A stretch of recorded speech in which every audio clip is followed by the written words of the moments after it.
Ano ba ang Mark of the Beast? Sa video na ito, ipapakita natin kung ano ba talaga ang kahulugan ng Mark of the Beast, dahil ang pag-iwas dito ay napakahalaga para sa ating kaligtasan. Ang katagang Mark of the Beast ay mababasa sa aklat ng Revelation.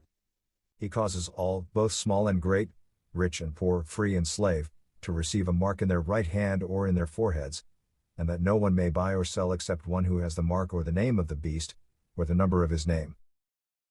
Ito ay tumutukoy sa panahon, kung saan may sitwasyon, na magiging sanhi na ang mga tao, mayaman o mahirap, malaya o hindi, ay tatanggap ng marka ng halimaw. Ano nga ba ito? Ito ba ay microchip? Ito ba ay QR code? Ito ba ay yung injection na sinimulan noong 2020? Ang mark na ito ay maaaring taglay na natin pero hindi pa natin alam. Ito po ang katotohanang aking pinaniniwalaan. Ang susi sa pag-unawa nito ay ang pag-unawa sa counterpart nito, ang mark ng Ama, ang mark ni Yahuwah. Ayon sa Biblia, ano ba ang mark o seal ng Ama? And it shall be, that if you earnestly obey my commandments, which I command you today, to love the Lord your God and serve him with all your heart, and with all your soul, then I will give you the rain for your land in its season, the early rain, and the latter rain, that ye may gather in your grain, your new wine, and your oil. Therefore, you shall lay up these words of mine, in your heart and in your soul, and bind them as a sign, on your hand, and they shall be as frontlets between your eyes. Deuteronomy 11, verses 13 to 14 and 18. Sa verse na ito, sinasabi na ang simbolo, o masasabi nating marka, sa kamay at sa may harapan ng mga mata, na tayo ay tagasunod ng Ama, ay ang pagsunod sa kanyang mga kautusan. Ang marka na tagasunod tayo ng Ama, ay ang pagsunod, paggawa, at pag-aaral ng mga nakasaad sa kautusan niya.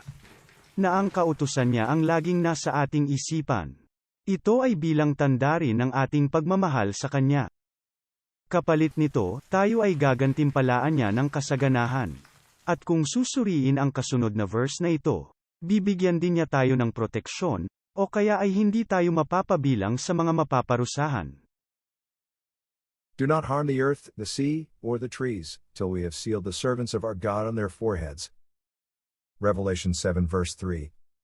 Go through the midst of the city, through the midst of Jerusalem, and put a mark on the foreheads of the men who sigh and cry over all the abominations that are done within it. To the others he said in my hearing, Go after him through the city and kill, do not let your eyes spare, nor have any pity. Utterly slay old and young men, maidens, and little children, and women, but do not come near anyone on whom is the mark, and begin at my sanctuary. Ezekiel 9 verses 4 and 6. Sa paghuhukom ng Ama, hindi niya pinahihintulutan mapinsala ang mga pinalagyan niya ng marka. Sino ang mga nilagyan ng marka? Ang sinasabi rito, mga tagasunod niya. Matatandaan natin na makikilala na tagasunod ka niya, kung ikaw ay sumusunod sa kanyang mga kautusan. At ang kanyang paghuhukom ay magsisimula sa kanyang sanktuaryo. Ibig sabihin, sisimulan niyang suriin yung mga taong nagsasabi na sila ay tagasunod niya, kung sila nga ba ay tunay na tagasunod, o nagpapanggap lamang. Sa pagbubuod, kung susundin natin ang kanyang mga kautusan, naibigin siya ng buong puso, at ng buong pagkatao natin, at ang kabuuan ng kanyang 10 utos, tayo ay kanyang gagantimpalaan at poproteksyonan. If you walk in my statutes, and observe my commandments, and do them, then I will give you your rains in their season, and the land shall yield its increase, and the trees of the field shall yield their fruit. Your threshing shall last to the time of the grape harvest, and the grape harvest shall last to the time for sowing. And you shall eat your bread to the full and dwell in your land securely. I will give peace in the land, and you shall lie down, and none shall make you afraid. And I will remove harmful beasts from the land, and the sword shall not go through your land. Leviticus 26 verses 3 to 6. Liliwanagin ko lamang po na ang ating kaligtasan ay hindi nakasalalay sa pagsunod sa 10 utos ng Ama. Tayo ay kanyang ililigtas kung siya ay ating kikilalanin. At dahil sa kanyang awa, o mercy, at sa ating pananampalataya, tayo ay maliligtas. At dahil sa tayo ay niligtas niya, buong kagalakan nating susundin ang kanyang kautusan, sa tulong ng kanyang espiritu para lumalim ang ating relasyon sa kanya, para taglayin natin ang marka na tayo ay kanyang tagasunod. Ang pagsunod sa kanyang kautusan ay ang bunga, o fruit ng kanyang pagliligtas sa atin. Ito ang ating kumbaga, ay road sign, upang hindi tayo mahulog muli sa bangin ng kasalanan. Paano naman kung hindi natin ito susundin? Kagaya ng road sign, ang hindi natin pagsunod ay ikakapahamak natin. But if you will not listen to me, and will not do all these commandments, if you spurn my statutes, and if your soul abhors my rules, so that you will not do all my commandments, but break my covenant, then I will do this to you.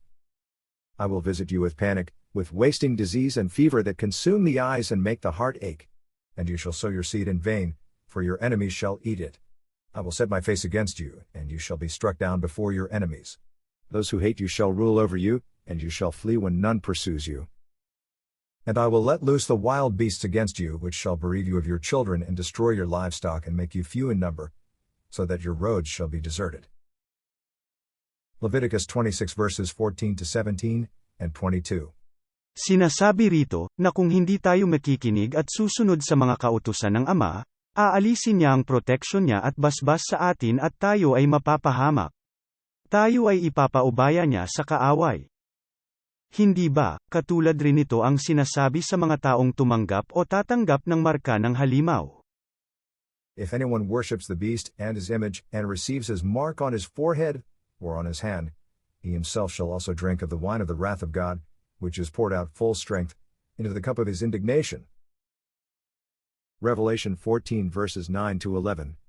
Sa pagtatapos, ipinapaalala po natin para sa lahat ng nagpapahayag na tagasunod sila ng Ama, na naghahayag na sila ay Kristiyano, na ang pinakamahalagang bantayan natin at adhikain ay taglayin ang marka ng Ama. Mahalaga po na maunawaan natin ang marka ng halimaw, subalit higit na mahalaga ay ang pagkaunawa at pag-adhika natin na taglayin ang marka ng ating Ama. Dahil ito po ang ating magiging proteksyon, o panangga, sa anumang haharapin natin. Blessed are they that do his commandments, that they may have right to the tree of life, and may enter in through the gates into the city. Revelation 22 verse 14. Marami po ang nagsasabing hindi na raw po mahalaga ang kautusan ng Ama, subalit ayon sa nakasulat na ito, sa aklat ng Revelation, ito ay susi upang makapasok tayo sa pinto ng kaharian ng Ama. Ito po ay tatalakayin pa natin sa mga susunod na video. Hanggang sa muli po, pagpalain kayo ng Amang Yahuwah, the name above all name.